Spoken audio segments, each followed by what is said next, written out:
মাহিন যে এতদিন আমাদের সাথে ছিল আসলে স্বাভাবিক অবস্থায় ছিল না। কি দেওয়া হয়েছিল, তুমি যদি ডাকসুতে থাকো ডাকসুই হতে দেওয়া হবে। অমুক ভাই আসলে তো ছাত্র দলের আধিপত্যকে ঠেকাতে পারবে না, তাহলে ওনাকে যুক্ত করলে তো অমুক ভাই আসলে হয়তো ঠেকাতে পারবে। এই যে কথাগুলো বলা হয়, আমরা যারা ফেসিবাদের আমাদের ছাত্রলীগের বিরুদ্ধে এইভাবে লড়াই করে এই পর্যন্ত টিকে এসেছি, আমরা তো নতুন করে রাস্তায় মাঠে নামি নেই। এখন যারা ভিভিপ্যাট হেভিপ্যাট প্রার্থী তাদের অনেকে আমরা 5 আগস্ট আগে চিনতাম না, নতুন নতুন চেহারা দেখাচ্ছেন।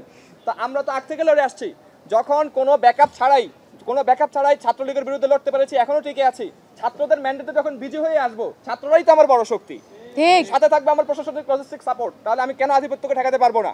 আমরা বলবো যে রাজনৈতিক আধিপত্যের বিরুদ্ধেই তো আমার লড়াইটা ভাই, রাজনৈতিক আধিপত্যের বিরুদ্ধে লড়াইটা, রাজনৈতিক দুর্বৃত্তায়নের বিরুদ্ধে আমার লড়াইটা। আমাদের যে রাজনৈতিক চক্রটা আছে অতি রাজনৈতিক, আমি অরাজনৈতিক কথা বলছি না, আমি বলবো না বিরাজনীতিকরণের কথা আমি বলি না। রাজনীতি অবশ্যই থাকবে, শিক্ষার্থীদের অধিকারমূলক রাজনীতি থাকবে, নতুন ফ্রেমের রাজনীতি আসতে হবে। সেই রাজনীতি কেমন হবে সেটা আমরা ঠিক করবো, স্ট্রাকচারটা আমরা ঠিক করবো। যেহেতু আপনারা কেউ ঠিক করতে পারেননি, রাজনৈতিক সংগঠনগুলোর সময় ছিল গত 1 বছর তারা আপনারা ঠিক করতে পারেননি। আমরা ডাকসু, এই জন্য আমরা ডাকসু মুভমেন্টে নেমেছিলাম এবং ডাকসুর মাধ্যমে আমরা ছাত্র রাজনীতির নতুন ফ্রেম, নতুন কাঠামো, স্ট্রাকচার আমরা হাজির করবো ইনশাআল্লাহ। আমাদেরকে দিতে হবে, আমরা আশা করি ইনশাআল্লাহ আমরা পারবো। এবং শিক্ষার্থীদের কাছে বারবার করে আমি বলবো, আপনারা হচ্ছে কে নাজিরা বাজারে গিয়ে রাত্রে খাওয়ায়, কে ক্যান্টিনে খাওয়ায়, এবং হচ্ছে কার কি পরিমাণ কর্মী বাহিনী মাঠে হাঁটছে, কি পরিমাণ হচ্ছে যে মিডিয়া হাঁটছে, এগুলো আপনারা না দেখে কারা আপনাদের জন্য কাজ করছে, কারা হচ্ছে নির্বাচিত হলে দলীয় এজেন্ডা বাস্তবায়ন না করে আপনাদের এজেন্ডা বাস্তবায়ন করবে। আমার কোনো দলীয় এজেন্ডা নাই, আমার এখানে কারো কোনো দলীয় এজেন্ডা নাই। তারা প্রত্যেকে বিজয়ী হলে ছাত্রদের এজেন্ডায় বাস্তবায়ন করবে, অন্য কিছু বাস্তবায়ন করার কোনো কথাই নেই তার জন্য। ফলশ্রুতিতে অনেকে আবার আরেকটা কথা বলেন যে যারাই বিজয়ী হয় তারা নাকি পরবর্তীতে রাজনীতি যায়, মানে এখন মনে করেন রাজনৈতিক সাজে পরবর্তীতে রাজনীতি হয়ে যায়। আরে ভাই, আমার তো এখনই রাজনৈতিক হওয়ার সুযোগ ছিল, আপনাদের যে দলের যারা ষড়যন্ত্র করছেন আপনাদের দলে যাওয়ার সুযোগ ছিল, আমরা তো যাইনি।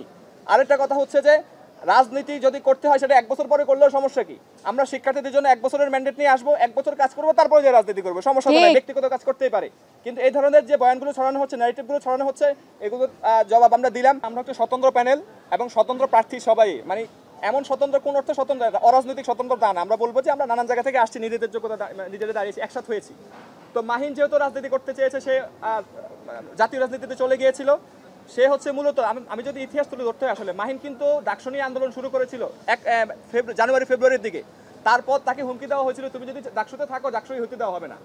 এটা কারা হুমকি দিচ্ছে আপনারা বুঝতে পারতেছেন। তারপরে সে জাতীয় রাজনীতিতে চলে যায়, সেখান থেকে পরে সেখানে হয়তো সে অবস্থান তৈরি করতে পারে না, সে আবার ব্যাক আসে ছাত্র রাজনীতির জন্য, ডাকসু করবে এটা বলে। কিন্তু আসার পরে শুরু থেকে তার উপর ব্যাপকভাবে চাপ সৃষ্টি করা হচ্ছিল। আমাকেও বলছিল, ওর মাহিনের যে স্ত্রী, তার সাথে আমাদের কথা হচ্ছিল, সে খুব বলছিল যে সে খুবই ডিপ্রেসড অবস্থায় আছে। মাহিন যে এতদিন আমাদের সাথে ছিল আসলে স্বাভাবিক অবস্থায় ছিল না। এবং একটা ব্যক্তির সমস্যা থাকতে পারে, মাহিনের নিজস্ব ব্যক্তিগত সমস্যা থাকতে পারে, দুর্বলতা থাকতে পারে, সেটা তার, সেটার বিচার করবে হচ্ছে আমাদের শিক্ষার্থীরা, তাকে ভোট দিবে না। কিন্তু কথা হচ্ছে তাকে এভাবে হুমকি ধমকি দিয়ে নানান কিছু প্রকাশ করে দেওয়ার অনেক কিছু করা হয়েছে, সেগুলো আমি বলতে চাই না, এগুলো যেহেতু ডকুমেন্টস হাতে নাই আমি মুখে বলতে চাই না, আপনারা খোঁজ করে নিতে পারেন।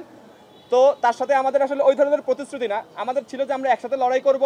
যদি কোনো জায়গায় আমাদের কেউ যদি কোনো সমস্যা হতে পারে, কারো তো ব্যক্তিগত সমস্যা হতে পারে ভাই, ব্যক্তিগত সমস্যা থেকে কেউ চলে যেতে পারে।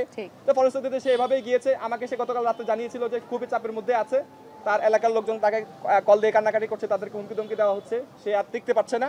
আমি বললাম তারপর আপনি ভেবে দেখেন, অল্প আর সময় 2-3 দিন, শেষ মুহূর্তে ছেড়ে যায় না, যদি যান আপনার কিন্তু রাজনীতি শেষ। হয়তো সে চাপটা নিতে পারেনি, সেই জন্য চলে গিয়েছে।